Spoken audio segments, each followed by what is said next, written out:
Recoucou, alors je vous reprends pour un autre sujet. Donc là vous aurez une vidéo sur voilà, les avancées du dossier NDPH, mais voilà, sur l'élément essentiel. Donc vous fiez pas aux spécialistes du handicap, ils y connaissent rien.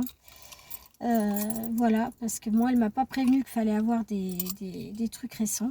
Donc voilà, moins de 6 mois. J'ai les papiers, mais il va falloir que je redemande un justificatif de domicile aussi. Et en plus, ma carte est à refaire, donc ça va être super bien, génial. Donc là, je ne sais pas si le dossier va être accordé parce que, en plus de ça, la carte elle est à refaire pour 2027. Donc voilà, j'aurais dépassé les 5 ans. Voilà, alors je voulais vous indiquer aussi que vous pouvez aussi faire, je pense que je vais la mettre en partie 2, un aménagement de poste avec un médecin conseil, mais avec un papier du médecin. Voilà, ça je voulais vous le dire. Et qu'est-ce que je voulais dire d'autre? Je suis en incapacité de soulevage de plus de 5 kg. C'est-à-dire, je peux soulever un enfant, on va dire, de 5 kg. Et encore, c'est pas dit. Parce que quand je suis en crise, bien évidemment que je ne peux pas. Sauf que dans le registre d'aide à domicile, vous êtes obligé de faire valider ça, puisque vous avez les aides aux toilettes, vous avez les aides à la course, aux courses, pardon. Et voilà, en cas de soulevage de personne, vous ne pouvez pas aider la personne. Donc voilà, ça, vous êtes obligé de le faire valider. Voilà, donc là... alors, je suis passée au niveau 2, ça y est, des comprimés aussi. Il m'a mis sous, je me rappelle plus, isogialgie, isogialgie, je crois que c'est ça que ça s'appelle. Donc, c'est à base de paracétamol, un petit peu d'opioïdes et un petit peu de je sais pas quoi. Enfin bref, il y a 2-3 éléments dedans. Donc elle m'en a mis pour 6 mois pour valider dans le dossier aussi, parce qu'il faut savoir que voilà, quand vous avez des réponses neurologiques, il faut aussi prévoir un anxiolytique. Alors pourquoi un anxiolytique? Parce que je le rappelle, le système nerveux central est trop sollicité, vous avez vos récepteurs de douleur, et dans mon cas, c'est essentiel de le faire parce que j'ai une auto-immunité qui est assujettie à une sensibilité accrue à la douleur. Il faut savoir que les auto-immunes, on a l'hypophyse qui est déréglée. Donc moi, ça s'est vu avec... comment ça s'est vu? Ça s'est vu avec la TSH qui était trop élevée. Et quand le médecin m'a ausculté, il m'a dit, ah oui, il y a plus de 20 points. Il y a plus de 20 points de douleur. Donc voilà, en état de crise, j'en parle même pas, il doit y en avoir au moins une trentaine. Et donc... il m'a dit, dans votre cas, c'est très chiant parce que c'est pas une fibromyalgie classique. Il dit, c'est une fibromyalgie hormonale. C'est-à-dire, il ne faut pas oublier de prendre le médicament parce que même s'il est de synthèse, il va vous éviter de fortes douleurs. Donc, je dois le prendre aussi avec de la vitamine D tous les mois, pas tous les 6 mois, mais tous les mois. Je dois prendre une ampoule, même si c'est pas vraiment le dosage qu'il faut, je le sais. D'après les naturopathes, il faudrait que ça soit ciblé plus petit, mais en fait à prendre sur un mois. Donc je le sais, il faut que je fasse autrement, mais pour l'instant, je peux pas trop, voilà. Il faut que je la fasse mesurer aussi, donc parce que voilà, en tant qu'auto-immune, on est déficient en vitamine D systématiquement. Et on est fragile au niveau des intestins aussi. Donc on arrête le gluten, hein, ça c'est clair. J'ai arrêté le lait, le gluten. Voilà. Je prends essentiellement des choses sans gluten. Je prends plus de poissons aussi. Des légumes, c'est plus des oléagineux baignés dans l'eau que je fais pour absorber aussi les nutriments qu'il y a dedans, pour les vitamines, le magnésium et tout, pour faire de malaise. Donc voilà, et puis des légumes classiques. Voilà, des légumes cuits, frais aussi. Voilà. Et qu'est-ce que je voulais dire? Ouais, il est essentiel d'arrêter le gluten quand vous êtes assujetti aux douleurs. Ça, je le dis. Et le fromage, réduisez le fromage. J'ai trouvé une astuce, c'est que je prends du fromage fermenté, pas du fromage pasteurisé. Ça, faut le savoir. C'est important à savoir parce que, en fait, ils enlèvent tous les nutriments du lait et je prends en général aussi des fromages sans lactose. Voilà. En fait, je trompe mon organisme. Voilà, je lui dis que je mange du fromage alors j'en mange pas. Bref, au moins j'évite l'inflammation parce que il faut pas manger de fromage parce que ça met de l'inflammation dans les os. Voilà, chez certaines personnes quand on est auto-immune. Voilà, et le gluten, c'est pareil, il faut le radier. Parce que il a muté 40 fois. Donc en fait, il est plus en adéquation et nous, ça nous rend enflammés en fait. Voilà. Voilà. Et quand vous mettez votre Voltaren ou vos pommades, le soleil est interdit pour les arthrosiques parce que moi, je souffre d'arthrose sévère. Donc, je pense que c'est relié. Tout le monde me dit que c'est relié à mon auto-immunité. Comme par hasard, c'est là et c'est là.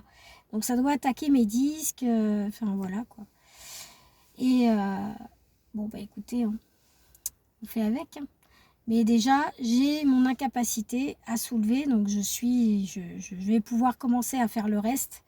Ce qui va me permettre de constituer le dossier d'aménagement de poste parce qu'il faut commencer par là. Voilà, est-ce qu'il faut charger, pas charger, voilà, soulever, pas soulever, quel est le genre de choses que vous pouvez faire ou pas. Donc on a quand même un élément, c'est déjà pas mal. Voilà, maintenant il faut attendre septembre pour lancer le dossier. Je n'ai pas le choix. Donc j'espère que j'ai rien oublié parce que j'avais préparé ma fiche avant de faire la vidéo. Et évidemment, je l'ai laissé à la maison. Oui, ben oui, parce que j'avais quelqu'un à emmener. Juste un petit déplacement en voiture à faire. Donc voilà. En tout cas, je tiens à remercier tous ceux qui me soutiennent. Voilà, vous êtes des amours, comme d'habitude. Et bah, écoutez, j'attends. J'attends ce retour de électromyogramme.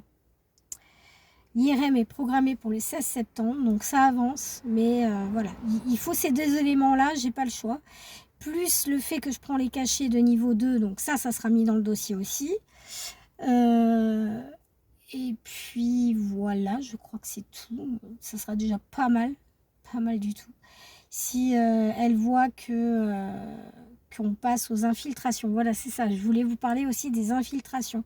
C'est-à-dire à partir du moment où vous ne supportez plus ou que ça n'agit plus les 500, que les 1 mg que vous prenez de ce calmant, de cet antidouleur qui est très fort, bah, il faudra passer aux infiltrations. Moi, c'est ce qu'elle m'a dit. Elle m'a dit là, elle dit je vous mettrai en congé, je vous arrêterai. Je vous mettrai en arrêt de travail. Et je téléphonerai à l'hôpital de Bourges, au centre de la douleur, et vous irez faire vos piqûres. Voilà. C'est ce qu'elle m'a dit. Donc, je vais me plier à ça. Qu'est-ce que vous voulez hein. Dans l'année, je sens que ça va arriver parce que d'habitude, ça attend. Je vous dis, ça attend septembre. Ça attend octobre, oh voilà, brouillard mental, bonjour. Octobre-décembre, c'est là où j'ai mes fameuses crises neurologiques assez sévères. Mais là, ça a commencé avant. Donc, la doctoresse me dit, c'est pas bon. C'est-à-dire, en général, on a des poussées, mais on n'a pas ce genre de choses l'été. Et ça sent pas bon parce qu'elle a vu qu'il y avait eu 2 crises comme ça, juste après les premières chaleurs au changement de temps. Et la deuxième qui a duré au moins 3 heures. Donc oui, 3 heures de douleur, de décharge électrique. Oui, je vous dis pas. Et donc là, elle m'a mis sous traitement. Elle m'a mis sous niveau 2 à base d'opium pour 6 mois. Donc j'ai 6 mois de traitement et elle dit si ça passe pas, elle dit vous revenez me voir. Et elle me dit vous attendez pas que votre organisme lâche, vous venez me voir, je vous mettrai en arrêt. Donc ça rigole pas. Là, j'aurais pas le choix. Même si je travaille peu, j'aurais pas le choix de lâcher. Apparemment, si vraiment ça va pas. Parce qu'elle a dit elle dit là, par rapport à la dernière fois, c'est... Oula. Je dis oui, vous avez bien compris. Et j'ai dit, je vous dis la vérité, c'est vrai, je vais vous donner le nom, je vais donner l'ordonnance que j'avais ouais, du rhumato qui est à côté de mon boulot. Et en fait, c'est le dentiste qui me l'avait recommandé. Et j'étais contente, je dis, ah, chouette, je vais enfin être suivie et tout. Et j'aurais dû me poser des questions, vous savez pourquoi? Parce que quand je suis arrivée dans le cabinet, déjà, il y avait des crucifix de partout, il y avait des saintes vierges. Je dis, attends, mais j'atterris où, moi? Je dis, attends, c'est un prêtre ou un médecin? Déjà, tu te poses des questions, tu te dis, attends, il y a un problème, quoi. Et j'étais pas forcément très, très à l'aise. Et j'avais eu raison parce que quand je suis sortie de là-dedans, j'ai dit plus jamais j'y retourne parce que je me sentais pas bien. En sortant, je me sentais pas bien, mais il m'avait prescrit quand même un coussin pour décomprimer les cervicales. Donc je m'étais dit, bon, ok, on va prendre les antidouleurs, on va prendre un coussin ergonomique, donc ça je l'avais, tout ça. Mais c'était la première année que j'avais mal et il me conseillait déjà les grosses piqûres et tout. Il dit, de toute façon, le 1 mg, vous n'allez pas le gérer, c'est pas possible, quoi. Il m'a dit, au fil des années, il dit l'année d'après, 3 ans après, vous allez devoir passer voilà, aux infiltrations, vous n'aurez pas le choix. Et elle me dit, la doctoresse me redit, parce que là j'y retournais tout à l'heure, et puis je lui redonne l'ancienne qui a 3 ans.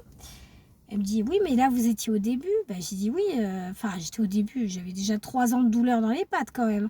Elle dit oui, elle dit ça remonte loin quand même. Je dis oui, ça remonte assez loin. Je dis, je passais mon permis, donc là ça fait 3 ans que j'ai mon permis. Je suis conductrice avérée, donc ça fait bien plus que ça que je souffre déjà, puisque j'avais été voir mon premier rhumato durant ma première année de conduite. Donc voilà, ça date un petit peu quand même. Et elle me dit, mais ça, on ne savait pas. J'ai dit, moi, je vous l'apprends. Je vous l'apprends. Elle me dit, oui, je comprends pourquoi vous êtes réticente à y aller. J'ai dit, oui, maintenant j'ai peur. Maintenant, j'ai peur. Donc, voilà. S'il faut, j'allumerai mon téléphone et puis pendant qu'il me fera les infiltrations, je mettrai sous caméra ou voilà et puis je me filmerai. Hein. Voilà, je vais faire comme ça. Qu'est-ce que vous voulez? S'il faut avoir des preuves, on mettra des preuves. Hein. Et puis voilà, hein, parce que moi j'ai peur en fait. Parce qu'en fait, quand je vais être sous piqûre, je pourrai plus conduire. Donc là, j'espère pas. J'espère que cette année, on va rester sur le 1 mg. Ça serait cool. Mais bon, on verra. C'est le corps qui va décider. On verra ça. Bon, écoutez, j'espère que cette deuxième partie vous aura bien renseigné et que vous, de votre côté, ça avance bien pour le handicap. Et puis, moi, je vais aller travailler. Je vais vous laisser. Je vais aller faire mon aménagement de poste. Et je vous retrouve pour vous confirmer tout ça. Je vous fais un gros bisou. Prenez soin de vous et de ceux qui vous entourent. Bisous. À bientôt.